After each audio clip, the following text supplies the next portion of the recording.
This video is going to be about the cQ-Cumulative pivot levels, version 3.0.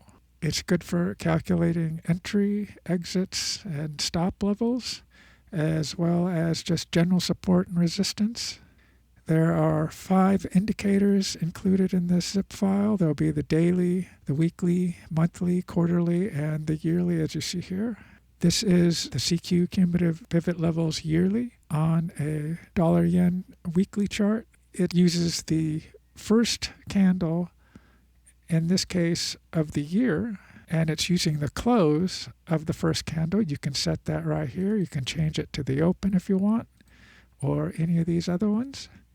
But it's using the close of the first candle, and it draws this central pivot. The rest of these pivots, currently there's 8 above and 8 below. It's using the ATR to calculate the pips per level between each of these bands.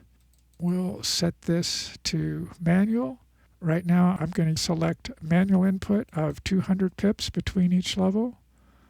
You'll notice that they're a lot straighter. This might not be enough for the weekly. We'll just make it 400 and just see what that does. And you'll just have to find whichever one works for the currency that you're on. You can also have it calculate the pips per level using the ATR, and that's using these 4 parameters here. The high minus the low, or the close minus the previous close. The type of moving average, normally it's SMA. This has a 100 period and a ATR multiplier of 2, so each level will be 2 ATR number of pips away from each other. And that's what this looks like.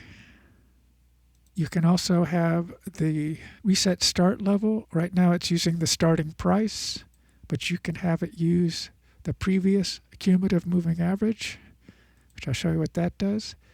This yellow line is a cumulative moving average.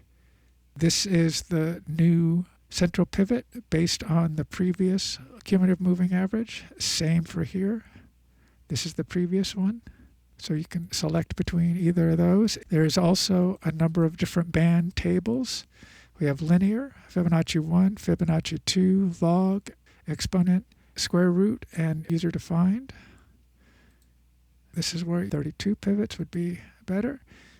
Still, if you run out, you might want to bump this up, maybe to 3, or you have to find what works. This is 0, and this middle one is 50%. This is 38.2. This is 61.8. This is 2, and so forth. It just repeats up.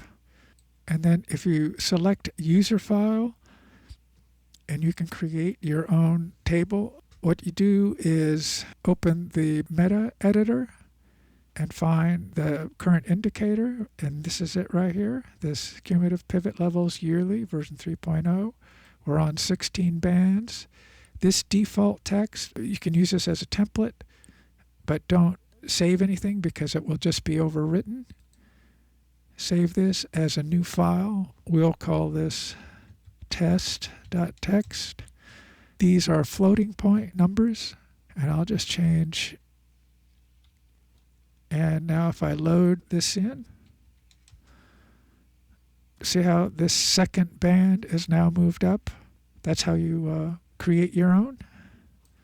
Down here, you can change which month you want to start on. If you want to start on February, for that first day, you can change the start hour, the start minute. Again, these only work if you're using something below a daily chart. Then if you want to disable the indicator, you can just do this. Click yes, and it will go away. And for the most part, that's this indicator.